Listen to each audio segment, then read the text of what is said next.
पिता परमात्मा की ओर से कोई इशारा नहीं, कोई आश्वासन नहीं मिलता है।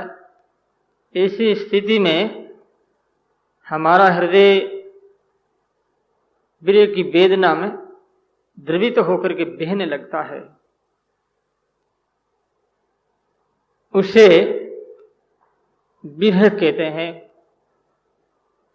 रोना कहते हैं। तो अब आइए आप रोने की ओर ध्यान दें।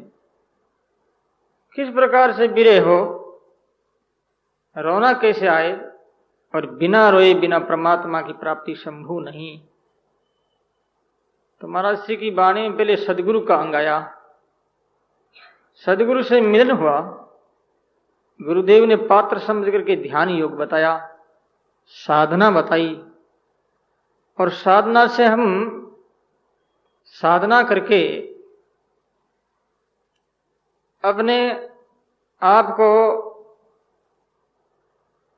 अधिकारी यानी परमात्मा का पात्र बना लिया।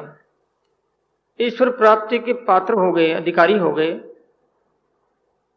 अब अधिकारी में अधिकार की मांग रहती है। जब अधिकार नहीं मिलता है तो दुखी होता है, और दुखी व्यक्ति निर्वश होकर के रोता है। फिर उसका रोना ही बल रह जाता है। बालानाम रोदनम बलम, स्त्रियों का रोना ही बल है, अथवा बच्चों का रोना ही बल है, और कोई बल नहीं। क्योंकि परमात्मा के सामने सभी लोग निर्बल है। निर्बल बन करके परमात्मा को पुकारा जाए, ध्यान किया जाए, तो भगवान आते हैं। खूब जाप हो जाता है, 2-2 घंटा 3-3 घंटा एक आसन से बैठ करके 2, 4, 6 महीना, फिर विरह उत्पन्न होता है। और वो विरह क्या करता, महाराज श्री कहते हैं, धैर्या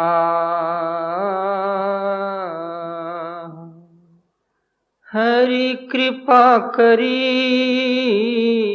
बिरा दिया पठा, यहाँ बिरे मेरे साधु को सोता लिया जगा।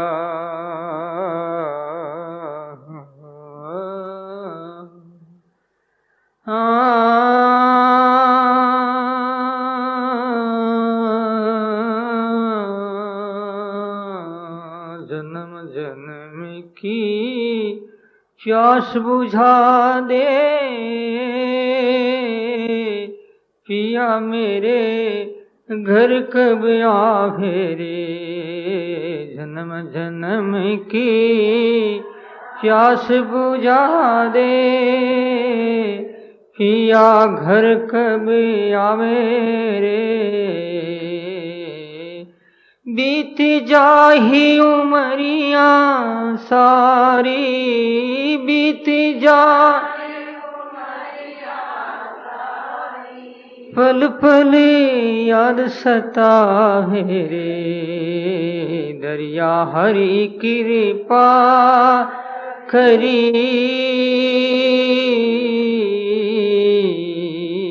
दरिया हरि बिरा दिया पठा।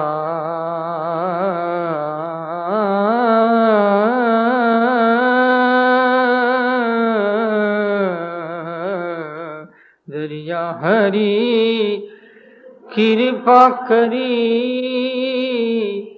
बिरा दिया पठा। भगवान की कृपा होती है, उस व्यक्ति के अंतःकरण में रोने के भाव फूटते हैं। हमारे अंतःकरण में वैसे बहुत से आवेग हैं, वेग हैं। क्रोध का वेग, काम का वेग, लोभ का वेग है। ऐसे प्रभु मिलन का जो वेग है, वो जब उत्पन्न हो जाता है, उस वेग को विरह के रूप में मानते हैं। जहां हर प्रकार से व्यक्ति निर्बल हो जाता है, असहाय हो जाता है, असमर्थ हो जाता है, सारी शक्ति कोई काम नहीं करती, ऐसी स्थिति में परमात्मा की मांग होती है, फिर परमात्मा भी सहयोग नहीं करते हैं, फिर रोना आता है। तो रोना क्या करेगा? जन्म जन्मांतरों के जो पाप है, उन पापों को जलाने के लिए सबसे बड़ा उपाय, साधन जो है वो है रोना। जो जो भक्त रोए हैं, संतों के साहित्य में, उन महान पुरुषों की वाणियों में आता है कि संत बहुत रोए, रोते ही रहे, रोते ही रहे। इसलिए संतों ने कहा है, कबीरा हंसना छोड़ दे और रोने से कर प्रीत, बिन रोया नहीं पाइए प्राण प्यारा मी। कबीरा हंसना छोड़ दे, रोने से प्रीत कर। बच्चा रोता है तो माँ क्या करती है? बच्चे को खिलौना देती, खिलौना से खेलने लग जाएगा, खेलता रहेगा, तब तक मैं अपने घर कार्य में निबट जाऊंगी, काम कर लूंगी। जब बच्चा खेलते खेलते खिलौना से भी संतोष नहीं करता है और खिलौना को भी फेंक देता है और माँ के लिए छटपटाता है, रोता है, खूब चिल्लाता है, पैर पटकता, हाथ पटकता है,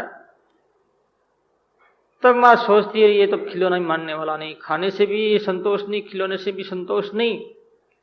फिर माँ दौड़ करके लपक करके उसको पकड़ती है, गोद में ले लेती है। जहां रोना ही रोना है, सिर्फ परमात्मा के लिए, जगत के लिए नहीं। जगत के लिए बहुत रोए तुम, क्या मिला? कुछ नहीं मिलना है। ईश्वर के लिए घंटा भी रोओगे, जीवन सार्थक हो जाएगा। वो रोना तुम्हारे जीवन में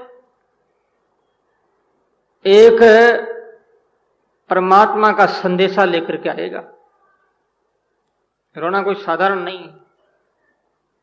सारे भक्तों के जीवन गाथों में रोना के लिए बिरह बात लिखी है। तो महाराज कहते भगवान की कृपा होती तब व्यक्ति रोता है राम के लिए। जो व्यक्ति राम के लिए रोते हैं उनको संसार के लिए रोना नहीं पड़ता। जो एक ईश्वर के लिए नहीं रोता है उसको संसार के लिए कितनी बार रोना पड़ेगा। कभी सुख है, कभी दुख है, कभी वियोग है तो संयोग है, प्रिय लोग चल बसते हैं, मर जाते हैं, रोना पड़ता है। बेटा कहना नहीं मानता है तो रोना पड़ता है। बींदनी बराबर नहीं, अनुकूल नहीं है तो रोना पड़ता है। ऐसा रोना ही रोना है, सुख कहीं नहीं है। लेकिन जिस दिन ईश्वर के लिए हम रोने लग जाएंगे तो संसार का दुख है जिसके लिए हम रो रहे हैं, वो रोना रो दुख मिट जाएगा। महाराज जी कहते हैं जो बिरह उत्पन्न हुआ, ये बिरह मुझे सोते हुए कुछ जगा दिया। यह बिरह मेरे साधक और सोता लिया जगाए, जगा दिया बिरह ने।